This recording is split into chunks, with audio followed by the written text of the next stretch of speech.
Hello everyone, welcome to my channel. I'm Javier Perez, you may also know me as JP2, and on today's episode we're going to talk about my favorite albums this year.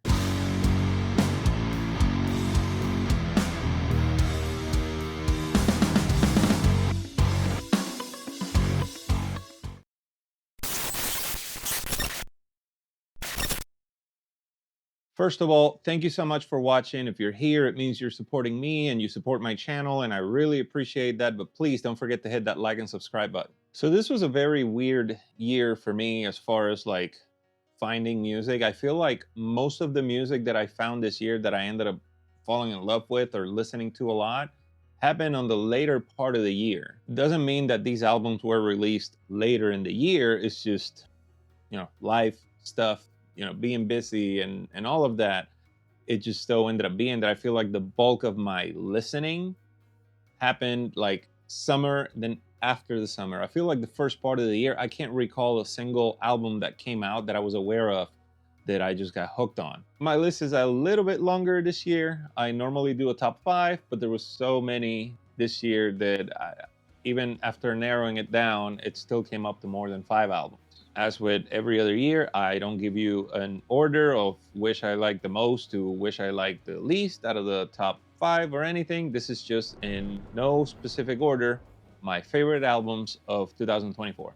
First on the list is Charcoal Grace by Caligula's Horse. Love this album. I feel like it just has the best parts of Rise Radiant and previous albums, and just builds up on that and gives you an even better version of everything that they've done before. My favorite song on the album would have to be Golem. It's just this punching, driving riff and just everything that makes Caligula's Horse awesome. It's right there. So next on the list would be Charismatic Leaders by Wheel. Wheel is a really, really awesome band. I feel like if you like Tool, if you like Porcupine Tree, it's definitely somewhere in between those two bands. I think my favorite track on the album would have to be Empire.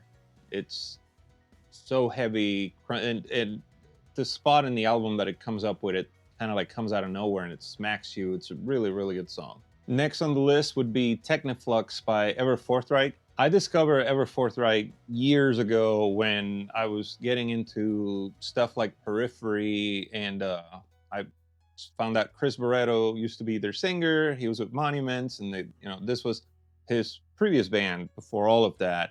And I loved the really heavy jazz influence that they put on their style of djent. It's very, very, it's very specific. Like when I hear it, I can tell that it's them. The new singer, I'm glad that he doesn't sound like Chris, because it makes me feel like it's a new band. The album itself is incredible, just passages of brutal stuff back into jazz and stuff. Tambora would have to be in my opinion, it's the best song on the album. Just amazing. Very, very happy these guys are back. Next on the list would be Magna Mater by Mother of Millions. Funny story with how I found about this album is Cody from Nordic Hamster. He sent me the link to the album and said something like, "Why didn't you tell me you recorded an album?" And yeah, I can hear the similarities in my voice to their singer. I mean, I I wouldn't say we're on the same realm at all. He's completely different than I am.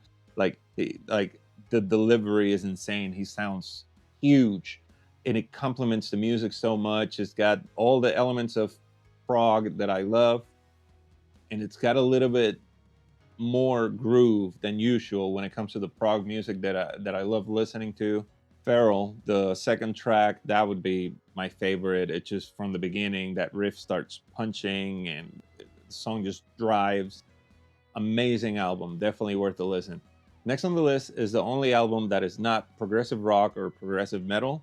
This is actually American Motorsports by Bill Murray. So Bill Murray is Johnny Frank from Attack Attack, the guitarist.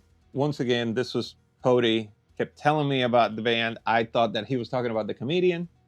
And then one day we sat down here in the studio and he played me some of the tracks. And I was just blown away by how seamless the combination of country with gent, with a little bit of R&B flavor here and there. It's just fantastic. It also helps a lot that the songs are short. The longest song is like 3.5 minutes, and then everything else in the album, it's 3 minutes or less, makes it super easy to digest. It's like one after the other, nonstop, and you can sit there, listen to the album 2, 3 times, and the hooks stay with you. Like I find myself just humming or singing the chorus for Empty Handed all the time. It's a really, really good album. Every song is good. If I had to say the one song that sticks with me the most, it's probably the one that is the most prog in the whole album, because it's 6x8 shuffle feel, and that would be All Gas. That song is incredible, but the entire album is fantastic. I I really couldn't tell you which of all those albums I like more or better, but I can tell you that this album is indeed my favorite album this year, and that is Life in the Wires by Frost. Before this album, I had no clue that this band even existed. Then I come to find out it's some, English super group of all these like pros in the genre. So I found this album just having Apple Music on shuffle, and song comes up, just a suggestion based on all the other music that I listened to. At first, I thought it was Spock's Beard or just Neil Morse. It was either a Spock's Beard album that I completely missed when he was in the band, or it was just something new from Neil Morse. And I went and took a look. It wasn't it. He does sound like him a lot. Their singer sounds a lot like Neil Morse. And the album reminds me of when I was really, really big into Spock's Beard, Day for Night, Kindness of Strangers, like all of that older stuff. But it's got a newer sound, and the mix, is current. It's not trying to sound like something old. But my God, it's amazing. Every single song, I feel like every time I listen to it, I find new stuff. It's hard for me to pick one song as which one is my favorite, because the entire album is incredible. Evaporator would be the song that I probably lean towards a little bit more than the others. But it's just an absolute juggernaut of an album. I love it. And there you have it. Those are my favorite albums for 2024. Let me know in the comments, what do you guys think? Do you have any of these albums on your list? Is this all new to you? I urge you, please, to go and listen to all of this music that I just shared, and I would love to know your opinion, if you like it, if there's anything else that you can suggest along the lines of what I'm listening to.